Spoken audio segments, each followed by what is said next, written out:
আসসালামু আলাইকুম। নমস্কাৰ বন্ধুসকল, কি খবৰ? আশা কৰোঁ সকলোৱে ভালে আছে। বন্ধুসকল, ভিডিঅ'টো প্ৰথমৰ পৰা শেষ পৰ্যন্তলৈকে চাই থাকক।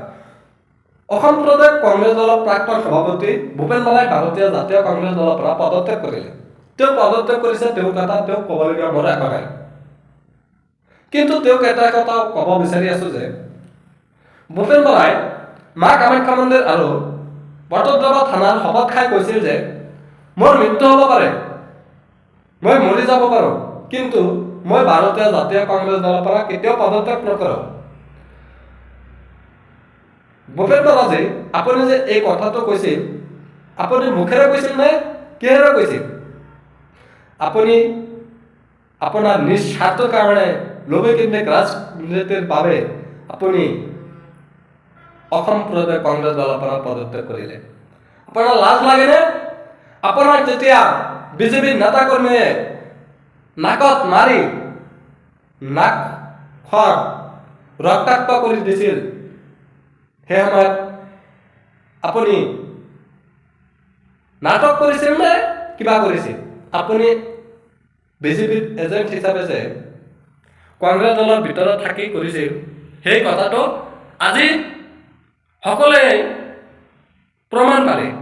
আপুনি দিনত হিমন্ত বিশ্ব শৰ্মাক গালি পাৰিছিল, ৰাতি হিমন্ত বিশ্ব শৰ্মাৰ লগত গোপনে বুজাবুজি কৰিছিল। আপোনাৰ লাজ নাই? চি লাজ লাগে। এতিয়া কংগ্ৰেছ দলৰ নেতাকৰ্মীসকলে মনোবল নষ্ট কৰিব নালাগে। ভূপেন বৰা গৈছে, কংগ্ৰেছ দলৰ কাৰণে ভালেই হৈছে। ভূপেন বৰাৰ পিছত সময় নষ্ট কৰি লাভ নাই। গতিকে ৰাইজ সাৱধান হওক। কংগ্ৰেছৰ লগত গাদ্দাৰী কৰা ভূপেন বৰাক অসমৰ ৰাইজে 2026 চনত উচিত প্ৰত্যুত্তৰ দিব। ভূপেন বৰা অসমীয়া ৰাইজৰ কাৰণে কাম কৰা নাই, তেওঁ কেৱল নিজৰ স্বাৰ্থ সিদ্ধিৰ বাবে কাম কৰিছে। ভূপেন বৰা আছিল বিজেপিৰ এজেণ্ট, কংগ্ৰেছৰ গাদ্দাৰ, মেইন গাদ্দাৰ আছিল ভূপেন বৰা। কংগ্ৰেছৰ মেইন গাদ্দাৰ আছিল ভূপেন বৰা। ভূপেন বৰাই কংগ্ৰেছ দলৰ ভিতৰত থাকি মুখ্যমন্ত্ৰীক সকলো খবৰ জনাইছিল, কংগ্ৰেছ দলৰ ভিতৰত কি চলি আছে সকলো কথা মুখ্যমন্ত্ৰীক জনাইছিল। এতিয়া সেই খবৰটো মুখ্যমন্ত্ৰীয়ে নাপাব।